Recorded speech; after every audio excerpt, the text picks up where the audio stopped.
तो भाई लोग कैसे हो। आज मैं आप लोग के लिए लेके आया हूँ अभागा राजकुमार।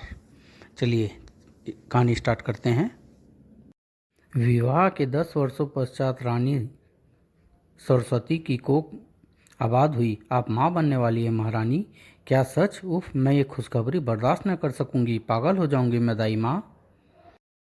10 बरस पश्चात ओ भगवान, तेरा लाख लाख शुक्र है। महाराज सुनेंगे तो उनकी प्रसन्नता का कोई ठिकाना नहीं रहेगा। खुशी के आंसू निकल पड़े रानी सरस्वती की आंखों से। मावाड़ देश के राजा मावाड़ नरेश, आखिर ईश्वर की हम पर दया हो गई रानी। आप ठीक कहते हैं महाराज, उनके घर में देर है अंधेर नहीं। उस रात पूरे नगर में घी के चिराग जलाए गए। राज्य में चारों ओर अद्भुत प्रसन्नता बिखर गई थी। लेकिन वह खुशी और प्रसन्नता क्षणिक थी। महाराज की जय हो। आओ सेनापति बचन सिंह, क्या समाचार लाए हो? दसाला सम्राट दुष्कीर्ति ने अपनी विशाल सेना के साथ मावाड़ पर चढ़ाई कर दी है महाराज। क्या? उनके आक्रमण का जवाब देने के लिए हमारी सेना तैयार खड़ी है। केवल आपके आदेश की प्रतीक्षा है महाराज। हमारा रथ तैयार करवाइए सेनापति वचन सिंह। हम स्वयं रणभूमि में जाएंगे। जो आज्ञा महाराज। दोनों सेनाओं में भयंकर युद्ध हुआ जो पूरे 8 माह तक चला और बदकिस्मती से युद्ध में दोनों ओर के राजा मारे गए। आह आह, युद्ध समाप्त हो गया। इधर रानी सरस्वती के दुख का पारावार न रहा। नहीं, आह। युद्ध के कारण राज्य की व्यवस्था चरमरा गई। राज्य पर गंभीर संकट के बादल छाए हैं। युद्ध के कारण राजकोष खाली हो गया है। इधर महारानी जी की भी हालत चिंताजनक है। समझ में नहीं आता क्या करें। शीघ्र ही वह दिन भी आ पहुंचा जब। घबराइए नहीं रानी जी, बस कुछ ही देर की बात और है। फिर नवजात शिशु को देखकर दाई माँ की आंखें फैल गई। आश्चर्य के ढेरों भाव लिए। नहीं, यह नहीं हो सकता। रानी सरस्वती के होश में आने पर जब राजकुमार को देखा, नहीं, हे भगवान, यह दुर्दिन दिखाने के लिए ही तूने मुझे यह खुशी दी थी। जंगल में आग के समान विचित्र राजकुमार के जन्म का समाचार फैल गया। 3 सिरों व धड़ों वाला बालक, अवश्य ही वो कोई राक्षस होगा। इधर प्रजा में भय फैल रहा था। दूर दूर तक बादलों का नामो निशान नहीं। हाँ भाई, लगता है इस बार अकाल पड़ेगा। सचमुच भयंकर अकाल पड़ा। सैकड़ों लोग भी मारे गए। अकाल पीड़ित प्रजा त्राही त्राही करती राजमहल पहुंची।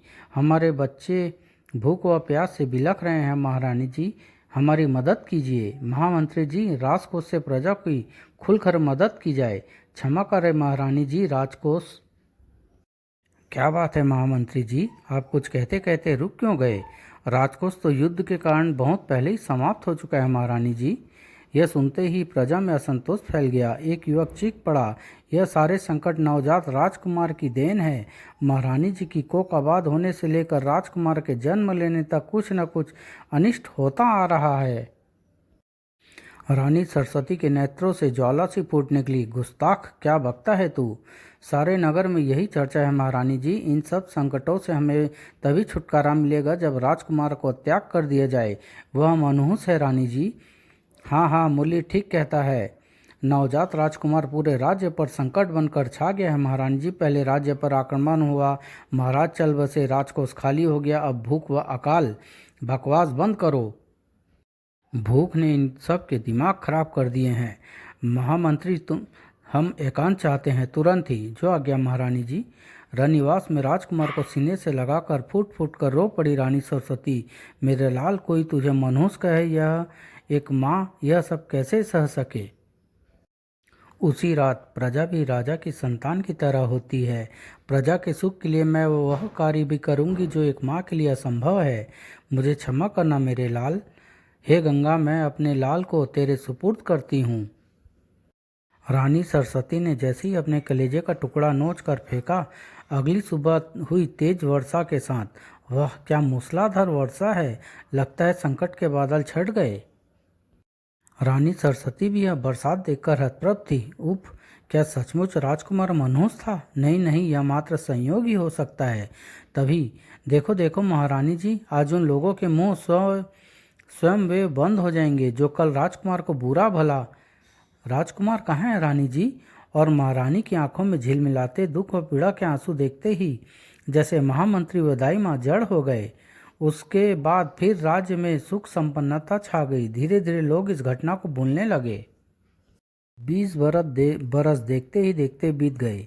एक दिन बचाओ बचाओ, आह नहीं, हे गंगा, मेरी पुकार सुनने वाला कोई नहीं, कृपा कर मेरी इस भयानक राक्षस से मदद करो माँ। जैसे गंगा का सीना फटने लगा, जैसे चमत्कार हुआ। घबराओ नहीं राजकुमारी, गंगा पुत्र के होते यह राक्षस तुम्हारा बाल भी बांका नहीं कर सकेगा। कहीं मैं स्वप्न तो नहीं देख रही? आह बचाओ गंगा पुत्र। ठहर जाओ शैतान राक्षस, एक निर्दोष अबला स्त्री पर अपने बल का प्रयोग करने के स्थान पर मुझसे मुकाबला करो। देखते ही देखते उस विचित्र राक्षस ने गंगा पुत्र को जकड़ लिया। ओह, बेहद तीव्रता है इसके आक्रमण में। गंगा पुत्र के गले से एक तीव्र हुंकार निकली, तीव्र चमक उत्पन्न हुई और बिजली से लहराई। कटे वृक्ष सा गिरा राक्षस। अब आप सुरक्षित है राजकुमारी। ओह, मैं तो अपने प्राण बचाने की उम्मीद ही छोड़ बैठी थी। उम्मीद का दामन तो अंतिम क्षणों तक भी नहीं छोड़ना चाहिए राजकुमारी। अरे हाँ, आपको कैसे पता चला कि मैं राजकुमारी ही हूँ? आप जैसी सुंदर कन्या किसी देश की राजकुमारी ही हो सकती है। क्या मैंने झूठ कहा राजकुमारी? मैं दशाला सम्राट दुष्कृति की पुत्री दिव्य प्रभा हूँ। फिर अचानक राजकुमारी दिव्य प्रभा गंगा पुत्र के चरणों में झुक गई। यह आप क्या कर रही है राजकुमारी दिव्य प्रभा? आज से मैंने आपको अपना जीवन साथी मान लिया है गंगा पुत्र। यह आप क्या कह रही है राजकुमारी? आपकी दुनिया के लोग मुझे स्वीकार नहीं करेंगे। मैं सच का त्याग कर दूंगी, मैं सबका त्याग कर दूंगी। पागल मत बनो राजकुमारी और महल वापस लौट जाओ। अगर आप मुझे अपनी अर्धांगिनी बनाने का वचन दो तो मैं लौट सकती हूँ। राजकुमारी दिव्य प्रभा, हकीकत तो यह है कि मैं स्वयं तुम्हें देखने के बाद तुम्हें अपनी पत्नी के रूप में प्राप्त करना चाहता हूँ, किंतु अपने स्वरूप को देखकर मुझे लगता है जैसे ये सब करके मैं तुम पर अन्याय करूँगा।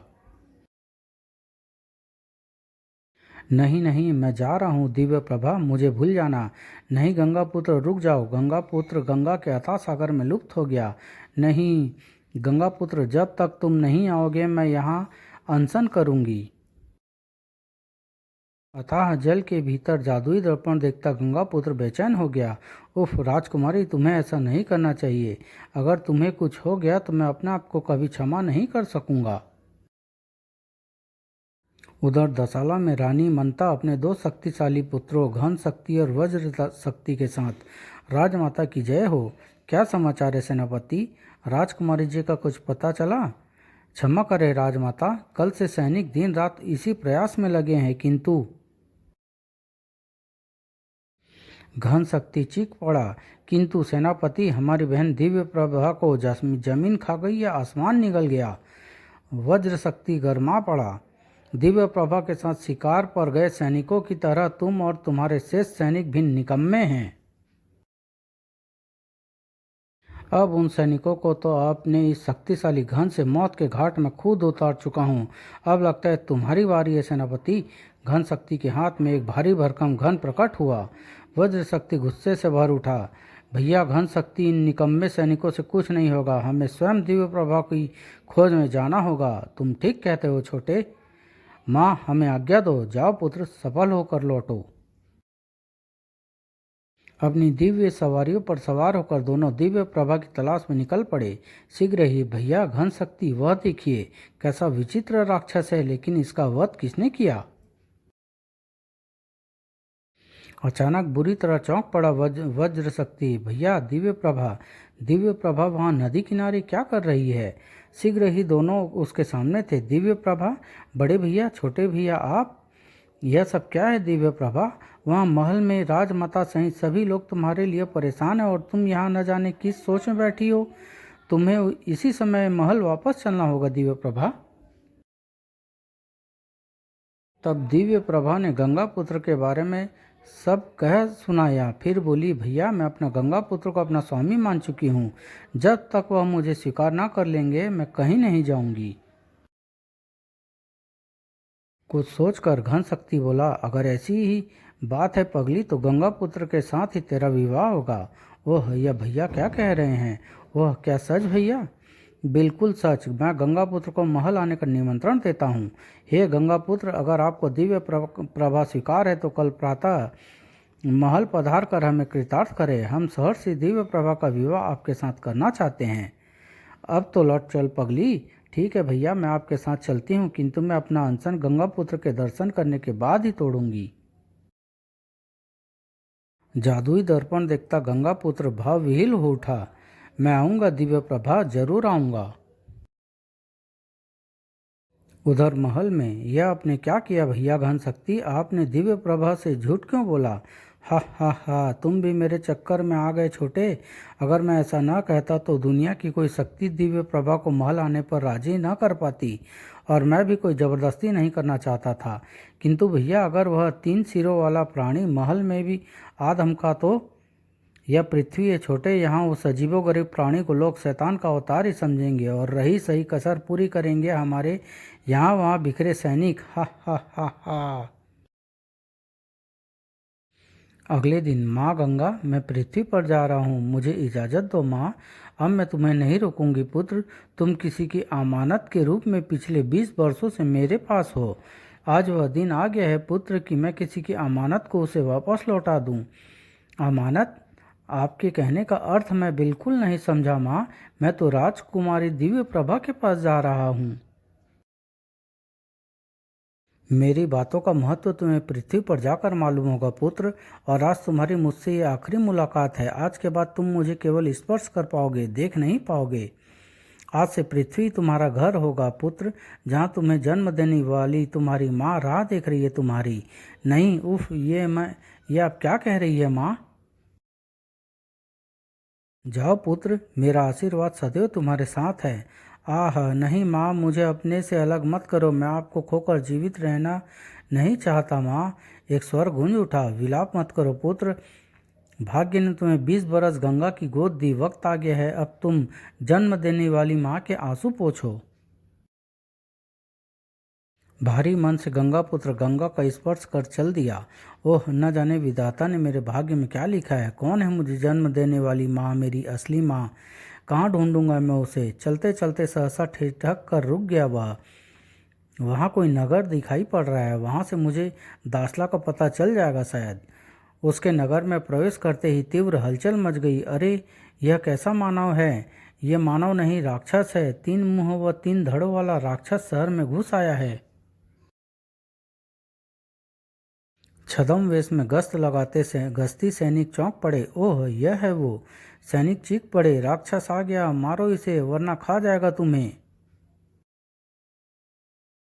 मारो मारो, राक्षस को मार डालो। आह नहीं, ठहरो। उफ, अगर मैं चाहूँ तो इन्हें पलक झपकते ही समाप्त कर सकता हूँ, मगर मैं निर्दोष मानवों के खून से हाथ नहीं रंगना चाहता। 3 मुंह 3 धड़ों वाला इंसान, ये तो ऐसे इंसान के बारे में मैंने कहीं सुन रखा है। ओह हाँ, यह तो मेवाड़ नरेश का वही मनहूस पुत्र है जिसे महारानी ने नदी में प्रवाहित कर दिया था। इसका मतलब ये बच निकला है। अब मेरी सारी निर्धनता दूर हो जाएगी जब मैं महारानी सरस्वती को उसका पुत्र लौटा दूंगा। इसे जंगल में फेंक आओ, वहाँ जहाँ जंगली जानवर इसे नोच कर खा जाएंगे, और फिर कभी ये दसाला की ओर टेढ़ी नज़र करके नहीं देख सकेगा। सैनिक गंगा पुत्र को वन में पटक कर वापस लौट गए। तब राजकुमार, होश में आओ राजकुमार। ओह, शायद कोई बैलगाड़ी आ रही है। मुझे जल्दी से उसे कंबल ओढ़ा देना चाहिए। फिर रुको भैया, जरा ठहरो। क्या है, कौन हो तुम? कुछ कहने के स्थान पर बूढ़े का हाथ तेजी से चला। तड़ाक! और अब मैं बैलगाड़ी सीधे मवाड़ महल जाकर रोकूंगा। और यह खबर सुनते ही उछल पड़ी महारानी सरस्वती। क्या मेरा पुत्र जीवित है? कहाँ है वो? कहाँ है वो महामंत्री? मेरी खबर बिल्कुल पक्की है महारानी जी। मुझे वहाँ ले चलिए महामंत्री जी, मुझे वहाँ ले चलिए। अवश्य महारानी जी, चलिए। वह रहा आपका पुत्र महारानी जी। मेरा पुत्र, मेरा लाल, ये मेरा पुत्र ही है, मेरा भागा राजकुमार। तभी करा कर आंखें खोल ली उसने। आह, मैं कहाँ हूँ? तू मवाड़ में है बेटे, मवाड़ का राजकुमार है तू। ओह, मैं तेरी माँ हूँ बेटे, अभागी माँ जिसने स्वयं अपने हाथों से तुझे गंगा में प्रवाहित कर दिया था। मेरी माँ, मुझे जन्म देने वाली मेरी माँ। हाँ बेटे हाँ। माँ, महारानी जी, अगर मैं वक्त पर न पहुंच जाता तो आपके पुत्र को जंगली जानवर, ओह, हम आपके बहुत आभारी हैं भले मानस। हम तुम्हारी झोली मोतियों से भर देंगे। गंगा माँ के आशीर्वाद से ही मुझे अब मेरी जननी मिली है। उधर जब सैनिकों ने राजकुमार धन शक्ति और वज्र शक्ति को सूचना दी, राजकुमार की जय हो, पत्थरों से घायल गंगा पुत्र को नगर के बाहर वन में फेंकवा दिया गया है। वाह, बहुत अच्छा, यह रहा तुम्हारा पुरस्कार। तभी भैया, तो ऐसा स्वागत किया है आपने अपनी बहन के स्वामी का, दिव्य प्रभा। हमारी बात सुनो, हम तुम्हारा भला चाहते हैं। उस राक्षस से विवाह करके तुम कभी सुखी। मैं जा रहा हूँ भैया, मैं आपके गंगा पुत्र के पास जा रही हूँ मैं। सैनिकों, रोको इसे। आह, छोड़ दो मुझे। गुस्ताख लड़की, तू राजघराने की नाक काटने पर तुली है, अब तू कहीं नहीं जाएगी। अब तू हमारी इजाज़त के बिना यहाँ से एक कदम भी बाहर नहीं रखेगी। आह नहीं। तभी राजकुमार जी, ये व्यक्ति आपसे मिलना चाहता है, कहता है बहुत महत्वपूर्ण सूचना है इसके पास उस 3 सिरों वाले राक्षस की। यही अवसर है इनसे भी धन वसूलने का।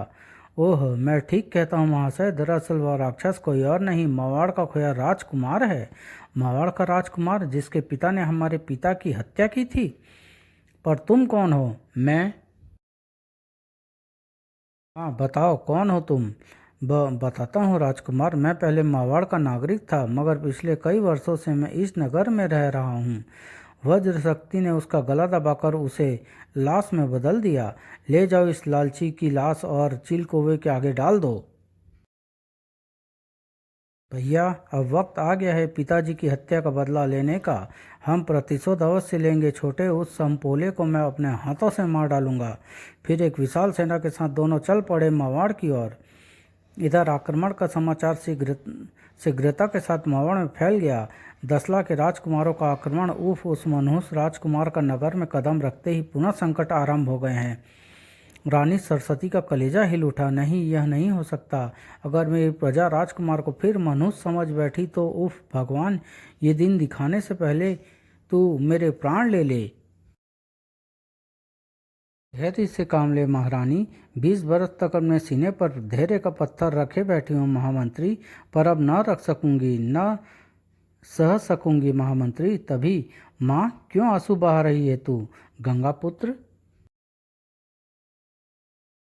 20 बरस पश्चात तेरा ये पुत्र तेरे आंसू देखने वापस नहीं लौटा माँ। आने दो दुश्मनों को सामने, टकराने दे उन्हें मुझसे। फिर देख माँ कि तेरा बेटा क्या करता है, गंगा पुत्र क्या करता है। गरज उठा गंगा पुत्र। महामंत्री जी, सैनिकों को तैयार होने का आदेश दे दीजिए। ये युद्ध गंगा पुत्र ही जीतेगा। जो आज्ञा राजकुमार। हे ईश्वर, मेरे बच्चे की रक्षा करना। गंगा पुत्र के नेतृत्व में चल पड़ी सेना।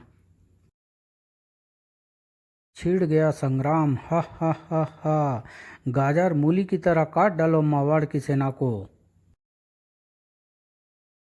मावाड़ की सेना गाजर मूली नहीं है घन शक्ति। घन शक्ति ने अपना घन घुमाया। तुझे भी तेरी सेना की तरह कुचल डालूंगा राजकुमार गंगा पुत्र। वज्र शक्ति ने कई सैनिकों को पलक झपकते ही मार डाला। आह आह। यह देख गंगा पुत्र बुरी तरह क्रोधित होकर चीख पड़ा, जय माँ गंगे। वज्र शक्ति का वज्र सा जिस्म कट कर गिर पड़ा। ले मर तू भी। गंगा पुत्र और घन शक्ति के शस्त्र भी आपस में टकरा गए, एक भयानक आवाज के साथ, टनाक। आज घन शक्ति अपने पिता व भाई की हत्या का प्रतिशोध तुझसे लेगा। मेरे पिता ने तेरे पिता की हत्या नहीं की थी दुष्ट, बल्कि युद्ध की पहल दासला सम्राट ने की थी। और बचाव में अगर तेरे पिता की हत्या हो गई तो उसे हत्या नहीं कहेंगे। घन शक्ति ने घन घुमाया और कूद कूद कर गंगा पुत्र के सामने आ गया। अब तू मेरे हाथों नहीं बचेगा। अभी पता चल जाएगा कौन बचेगा और कौन मरेगा। गंगा पुत्र ने तलवार घुमाई। घन शक्ति ने अपना घन। गंगा पुत्र ने तलवार के एक ही वार से घन शक्ति के 2 टुकड़े कर दिए। 10 आला के बचे खुचे सैनिक नाच जान बचाकर भागे। भागो वरना मारे जाओगे। फिर माँ तुम्हारा बेटा विजयी होकर लौटा है। मेरे लाल, आज तूने मेरी लाज रख ली। राजकुमार की विजय का समाचार चारों ओर फैल गया। प्रजा राजकुमार की जय जयकार करती सैकड़ों की संख्या में महल आ पहुंची। राजकुमार गंगापुत्र जिंदाबाद, महारानी सरस्वती अमर रहे। प्रजा का यह उत्साह देखकर लगता है कि उन्हें अपनी भूल का एहसास अब हो गया है। महारानी, सब रूप ईश्वर के प्रदान किए हुए हैं, फिर किसी रूप में नफरत क्यों? तब एक सुबह दसाला की राजमाता ने मावाड़ की महारानी के कक्ष में कदम रखे। दसाला की राजमाता भिखारिन बनकर तुम्हारे द्वार आई है महारानी। पहले मैंने युद्ध में अपने स्वामी को खोया, फिर अपने पुत्रों को, अब मैं अपनी पुत्री को नहीं खोना चाहती। इसे अपनी बहू स्वीकार करें महारानी, यह तो हमारे लिए बड़े सौभाग्य की बात होगी। राजमाता, दिव्य प्रभा। फिर एक दिन शुभ मुहूर्त के साथ दोनों का विवाह संपन्न हो गया। इस शुभ अवसर पर विश्व के कोने कोने से ऋषि मुनि आशीर्वाद देने पहुँचे। मुनिवर, एक बात मुझे अभी तक परेशान किए हुए है कि राजकुमार का साया तो मनहूस नहीं था, फिर राज्य में विपत्तियाँ क्यों आई? यह सब संयोग है महारानी। अभागे राजकुमार की बदकिस्मती थी। यह समाप्त।